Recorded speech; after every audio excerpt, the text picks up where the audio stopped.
South ఇండియాలోనే biggest sorry store మన Varahi silks మన విజయవాడ ఎంజీ రోడ్లో ప్రారంభం. అండ్ నూనా నచ్చే విషయానికి వస్తే ఫస్ట్ మీరు మాట్లాడిన ఇంటర్వ్యూ నుంచి నేను కొన్ని క్వశ్చన్స్ తీసుకుని, ఈ సినిమా త్రివిక్రమ్ గారు రాశారు, మీరు ప్రొడ్యూస్ చేశారు అండ్ డైరెక్ట్ చేశారు, అంతా ఓకే. బట్ ఈ సినిమాలో ఎక్కడ ఫైట్స్ ఉండవు. ఆ సమయంలో తెలుగు సినిమా ఎలా ఉందంటే ఫ్యాక్షన్ సినిమాలు, మాస్ సినిమాలు రాజ్యం వెళ్తున్న కాలం. అలాంటి సమయంలో వెంకటేష్ గారు సింగిల్ ఫైట్ లేకుండా ఈ సినిమాకు ఒప్పుకోవడానికి కారణం ఏంటి? డెఫినెట్గా నువ్వే కావాలి చూడటం జరిగి ఉండొచ్చు అండి. అట్ ది సేమ్ టైం నువ్వే కావాలి గురించి విన్నా కానీ భాస్కర్ త్రివిక్రమల ప్రతిభ గురించి తెలిసి ఉంటుంది. సో దాని కంటిన్యూషన్ ఆయన కథ చెప్పటం, త్రివిక్రము ఇమీడియట్గా వెంకటేష్ గారు కనెక్ట్ అవటం. హీరోగా చేసేటప్పుడు ఆయన డిసైడ్ చేసుకోవాలి, నేను నా ఆడియన్స్ కోసం చేస్తున్నానా, నా కోసం చేస్తున్నానా, డబ్బుల కోసం చేస్తున్నాను. He knows what kind of subject he has to choose. So ఆ క్యారెక్టరైజేషన్ నచ్చింది వెంకటేష్ గారికి. అందుకే కథ వినంగానే కిందకి దిగి వచ్చి పైనుంచి కిషోర్ మనం చేస్తున్నాం అనే మాట జరగటం. So that is very important. ఇప్పుడు ఇంతకాలం ఇంతమందికి అభిమాన నటుడుగా ఉన్నాడంటే Venky, that's because of his selection of subject అండి. అట్లా పట్టుకోవటం అందరి వల్ల కాదండి. అందుకే వెంకటేష్ గారు కొన్ని రీమేక్స్ చేసిన అన్ని సోల్ ఉన్న సినిమాలే అవుతాయి. అవును, 10 కాలాల పాటు గుర్తుండిపోయే క్యారెక్టర్ లాగానే ఉంటుంది. చాలా మందికి తెలియదు సార్ ఈ రీమేక్ అని మన సినిమాలు అనుకుంటూ ఉంటారు. అదే yes because he so dedicated, he involves himself so much అండి. అండ్ ఈ సినిమా చూసిన తర్వాత ఒక వ్యక్తి దీన్ని మరో గుండమ్మ కథ అని పోల్చారంట. ఈరోజు వారు ఏ సమయంలో చెప్పారో తెలియదు కానీ ఈరోజు చాలామంది గుండమ్మ కథ తరువాత ఫ్యామిలీ మొత్తం కూర్చొని ఎన్నిసార్లు అయినా చూసే సినిమా నువ్వు నాకు నచ్చావు మాత్రమే. ఎవరు చెప్పారు, ఏ సందర్భంలో చెప్పారు? మీరు చెప్తే వింటాక సంతోషంగానే ఉందండి. కానీ గుండమ్మ కథ ఆ క్లాసిక్స్ సార్. సో పెద్ద పెద్ద నటులు ఇందులో తక్కువ దీన్ని తగ్గించి చెప్పడం కాదు. ఇది మంచి సినిమా, డెఫినెట్గా ఆహ్లాదపరిచే సినిమా, ఎమోషన్స్ అన్నీ ఉంటాయి. వాటి పక్కన చేర్చడం వినడానికి బాగానే ఉంది, కొంచెం ఇబ్బందిగా ఉంటుంది. They are real good films. But నూనా నచ్చో చూడంగానే వెంకటేష్ గారి వైఫ్ త్రివిక్రమ్తో ఆ రోజునే this is going to be remembered for ever, next 15-20 years అని చెప్పడం. నిన్న ఇంటర్వ్యూ అప్పుడు మీ ఇద్దరం మాట్లాడుకుంటున్నప్పుడు చెప్పాడు. అనుకున్నట్టుగానే అట్లాగే జరిగింది. మనకు తెలియదండి ఆ టైంకి, నువ్వే కావాలి చేస్తున్నప్పుడు మాకు తెలియదు అంత పెద్ద హిట్ అవుతుందని. నూనా నచ్చో రాసేటప్పుడు చేసేటప్పుడు మాకు తెలియదు దీన్ని 10 కాలాల పాటు అంతగా ఆదరిస్తారని, ఇంకా ఆదరిస్తూనే ఉంటారని. సో మన ప్రయత్నం మనం చేసాం. బాగా సక్సెస్ అయిన సినిమాల గురించి మనం ఇప్పుడు మాట్లాడుకుంటున్నాం. అట్లాగే ఎంతే కష్టపడి ఇష్టపడి చేసే సినిమాలు, పోయిన సినిమాలు కూడా ఉంటాయి జనం ఆదరించని. సో వాటిని మనం పట్టించుకోకుండా వెళ్ళటం తప్పు అవుతుంది. We love them equally. So ప్రేక్షకులకు కానీ ఇంకోళ్ళకి కానీ మనం తలుచుకోవడానికి కానీ ఎక్కువ ఇష్టపడేది సక్సెస్సే. But at the back of our hearts we always remember the films that did not do well. For example నా క్లాస్మేట్స్ అనే సినిమా నాకు చాలా ఇష్టం. అవును సార్. బాక్స్ ఆఫీస్ దగ్గర సుమంత్ గారు, అట్లాగే మనసులో మాట, ఈ సినిమాలని చాలా ప్రేమించే చేసాం. సో వాటి గురించి ఎక్కువ మాట్లాడుకోము, మీరు అడగరు కూడా. ఎందుకంటే ఎక్కడో డెఫిషియన్సీ ఉండి ఉంటుందండి సార్ ఆడియన్స్ కనెక్ట్ అవటంలో. లేదు సార్, క్లాస్మేట్ మూవీ నేను ఆ రోజు థియేటర్లో చూశాను, నాకు పర్సనల్గా చాలా బాగా నచ్చింది. అండ్ ఈ నూనా నచ్చే సినిమా అంటే సెట్స్ మీదకి వెళ్ళకముందు ఫైల్లో ఆ స్క్రిప్ట్ పెట్టుకొని ఆ ఫైల్లో ఆ సూట్ కేసులో కొన్ని కోట్ల రూపాయలు డబ్బులు ఉన్నట్టు భావిస్తూ మొత్తం గర్వంగా తిరిగేవారట మీరు. అంత బాగా నచ్చిందండి ఆ స్క్రిప్ట్ నాకు.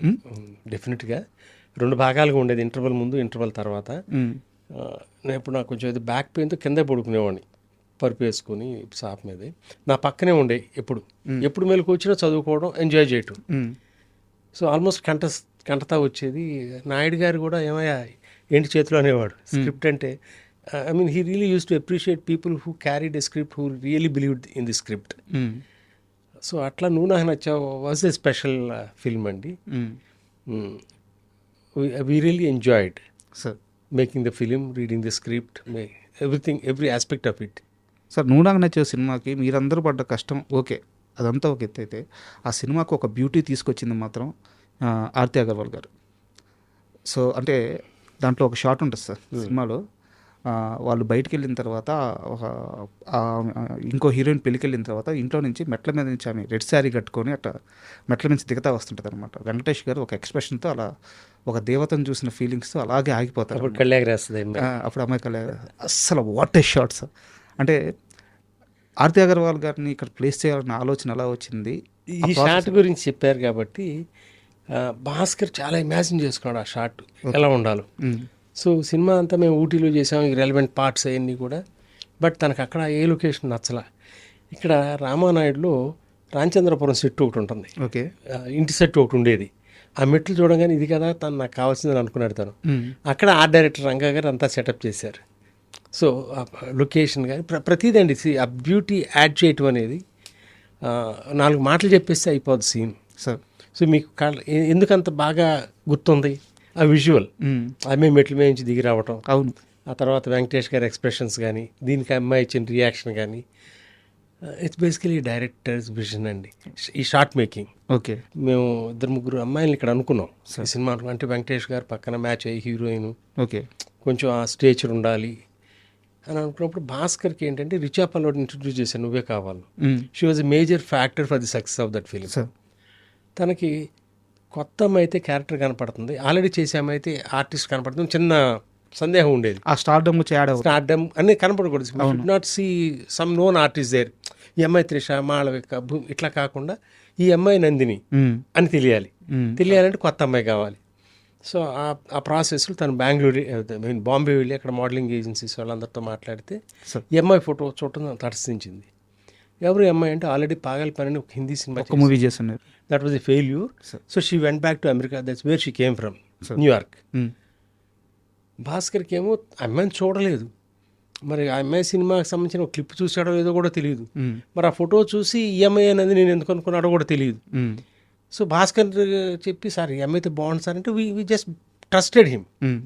ఆ అమ్మాయిని నమ్మి అప్పుడు న్యూయార్క్ నుంచి పిలిపించి ఇక్కడ స్క్రీన్ టెస్ట్ అని అరేంజ్ చేసి ఇమీడియట్గా will go head with the shooting.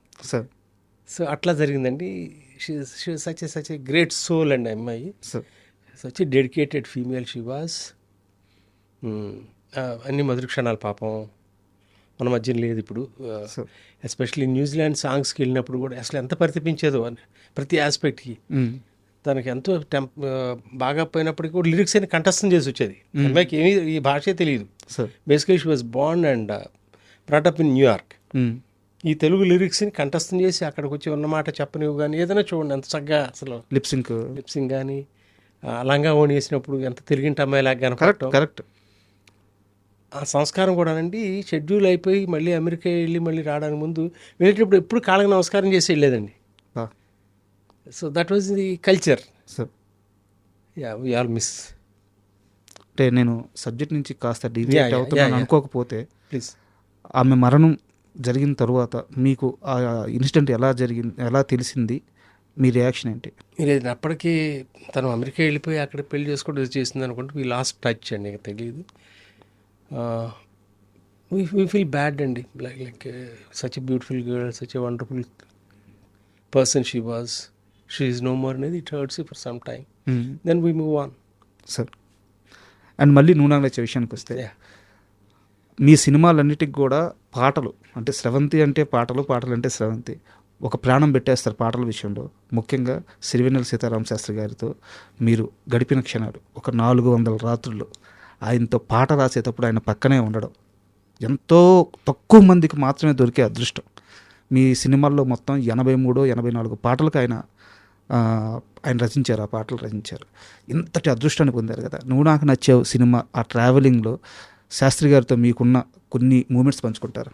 తప్పకుండా అండి. యాక్చువల్గా శాస్త్రి గారితో నా ప్రయాణం లేడీస్ టైలర్ 1986 అండి.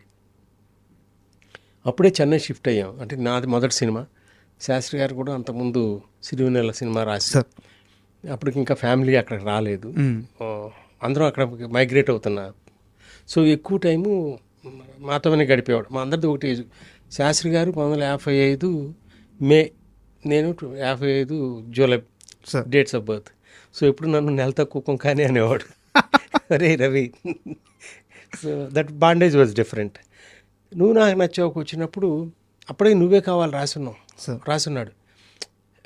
కళ్ళలోకి కళ్ళు పెట్టి చూడడందుకు పాట ఎంత గొప్ప పాట, మొత్తం సినిమా అంతటిని. అవును. సో నువ్వు నాకు నచ్చావు కూడా తనే రాయాలి మొత్తం న్యాచురల్గా. భువనచంద్ర గారితో ఒక పాట రాయించుకోవడం భాస్కర్ గారికి అలవాటు. ప్రీతమా సాంగ్ అందుకుని ఫస్ట్ మేము స్టార్ట్ చేసాం, భువనచంద్ర గారు రాశారు. ఇక అక్కడి నుంచి ఈయన రంగప్రవేశం చేశాడు. ఓకే. శాస్త్రి గారు సో ప్రతి పాట ఒక మరుపురాని ఇదేనండి. ఆకాశం అదే మబ్బులతో వేయాలి మన పందిరి పాట, ఆకాశం దిగి వచ్చి మబ్బులతో వేయాలి మన పందిరి అనే పాట 8 రాత్రులు రాశాడండి. బా తను తృప్తి పొందడం అయ్యేదాకా మనకి తను హ్యాపీ ఫీల్ అయితే తప్పితే బాగుంది కదా అయిపోయింది కదంటే తను ఫినిష్ అయింది అనుకున్న తర్వాత మనకి ఇస్తాడు. మన కోసం రాయడు, తన కోసం రాసుకుంటాడు, మనం తృప్తి చెందేదాకా రాస్తాడు. Okay. So it's not commercial. Trivikram చెప్పాడు ఆయన దీన్ని ఒక సేక్రెడ్ ప్రొఫెషన్ కింద తీసుకున్నాడు, ఒక పవిత్రమైన వృత్తి ఇది. సో అట్లాగే చేశాడు అన్ని పాటలకి. అంత మదన పడేవాడు, చాలా ఇబ్బంది పెట్టేవాడు చిన్న చిన్న వాటికి. అంటే నీకు తెలియదు, నువ్వు ఉండు, నేను ఇదే కరెక్ట్ అని ఇప్పుడు అనలేదండి ఆయన. ఓకే. మనం చాలా చిన్నవాళ్ళం. ఇప్పుడు వెనక్కి తిరిగి ఆలోచించుకుంటే ఇది కాదులే అని అంత సాహసం ఎట్లా చేయగలుగుతాను నేను? ఆ పరిచయం ద్వారానా, లేకపోతే మిగతా వాళ్ళు ఎవరు చేయలేరేమో. కరెక్ట్. సో ఆ ఇంటిమసీ, సో తను రాసి ఆ ఫ్లోలో భాగం తను అట్లా. అందుకనే తనతో ఉండటం ఇష్టం నాకు. ఉండాల్సిన అవసరం లేదు. అవును, శాస్త్రి గారు నేను ఉండాలని కోరుకోలే ఈ రోజున అక్కడ. బట్ నాకు అక్కడ ఉండటం ఇష్టం, తనకే ఇష్టమే. ఏదన్నా ఒక గొప్ప పదం వచ్చినప్పుడు అది ఏం చేసావంటే అండి, ఆ పేపర్ల మీద వెనకాల ఇదే ధ్యాస తనకి. అందులో లీనమైపోయి ఉండి తత్కారానికి చిన్న చిన్న మాటలు రాసుకునేవాడు. అందులో మంచి మాట పోద్దేమో తను వదులుకుంటాడు, ఇటీ అని పేపర్ లాక్కునేవాడిని. ఇది బాగుందిగా రావుడు, ఇదేంటి, దీనికి ఏంటి ఇది అని అక్కడ పెట్టి ఎప్పుడు మళ్ళీ పట్టుకొచ్చేవాడు దాన్ని. So the travel was really extraordinary అండి. గొడవలు కూడా పడ్డారంట శాస్త్రి గారితో మీరు? గొడవలే ఉంటాయి. గొడవలు అంటే ఆ సందర్భంలో అది ఇంకా భార్యాభర్తల గొడవలాగా? అబ్బే అట్లా గొడవలు పడేంత పాట కోసమే, అల్లరి పాట కోసమే. మనకి అర్హత ఎక్కడుంది? ఆయనది ఇది కాదు, ఇది ఉండాలి అని చెప్పి స్థాయి ఎక్కడుంది? లేదు కదా. వినంగానే బాగుందా లేదా చెవులకి అంతవరకు చెప్పగలం కానీ అందులో తప్పులు బేరీ చేసే శక్తి మందేంటి? మంది కాదు. కరెక్ట్. సో తర్వాత ఒకరోజు ఫోన్ చేశాడు. కొన్ని పాటలకి తను రాయటానికి ఎందుకు వేరే రాయాల్సి వచ్చింది. తను రోజు ఫోన్ చేసి, ఎరా నేను పాటలకు పనికిరానా అన్నాడు. అయ్యా, అంటే రాముడు, మన ఇద్దరం కావాలనుకున్నది వేరే వాళ్ళు దిద్దటం నాకు ఇష్టం ఉండదు. నువ్వు రాసింది నేను అనుకున్నది వేరే వాళ్ళు ఇది కాదు అని అనటం నేను సహించలేను. వాళ్ళ పరిస్థితులు అట్లా ఉంటున్నాయి బుద్ధి మనకి అని. ఇంకా ఆఖరి సినిమా రెడ్ సినిమాకి నేను తీసిన లాస్ట్ సినిమా, దాంట్లో 2 పాటలు ఆయనే రాశారు, 3 పాటలు. సో ఎవరు ఇంటర్ఫియర్ కాకుండా ఇది నా పాట అని అనుకున్నప్పుడు ఆయనతో, because basically I'm not criticizing anybody అండి, I don't have anybody in mind, but still Shastri గారు రాసిన దాన్ని దిద్దటం అనేది నాకు ఇష్టం ఉండేది కాదు, వేలు పెట్టడం నాకు ఇష్టం లేదు. ఆయనకంటే ఎంతో పెద్దవాళ్ళు ఇది తప్పు అని అన్నాళ్ళు తప్పితే ఆయనకంటే పెద్దవాళ్ళు నాకు ఎవరు లేరు అక్కడ. ఎవరున్నారు ఆయన సమకాలికులు? ఆయనే కదా మనకి. So at the same time ఆయనే ఎవ్రీథింగ్. ఆయన రాసి ఇచ్చాడంటే అది వేదం కింద తీసుకోవాలి మనం. దాన్ని ఇది బాగాలేదు అనే మాట అసలు ఎట్టా అనగలవు నువ్వు? ఎందుకన్నా సార్ ఆయన మాట? అంటే నేను కూడా కొంచెం ఆ డిస్టెన్స్లో ఈ కమర్షియల్ మోసలోకి వెళ్ళిపోతున్నాం మనం పాటలు. ఇదివరకు మనం నువ్వే కావాలి, నువ్వు నాకు నచ్చావు, ఎలా చెప్పడం, అట్లాంటి సినిమాల పంథాలో నుంచి కొంచెం దూరం వెళ్ళామనుకోండి, మేబీ అవుట్డేటెడ్ అయిపోతున్నాం మేమిద్దరం. మేమే రైట్ అని అనుకోవడం కరెక్ట్ కాదా? ఇవాళ వాళ్ళతో ట్రావెల్ చేయాలి, మేబీ కొన్ని తప్పులు బహుశా నేను చేసి ఉండొచ్చు. I don't really know the reasons, but we start. Koti గారితో అంతే 14 సినిమాలు కలిసి పనిచేసాం. నేనంటే ప్రాణం, నాకు కోటి అంటే అంత ఇష్టం. సో మా ట్రావెల్లో కూడా చాలా చక్కటి మ్యూజిక్, శాస్త్రి గారి పాటలు, that we enjoyed that phase అండి. మా బహుశా ఫిల్మ్ మేకర్స్కి అందరికీ కూడా that is golden era. Not after that.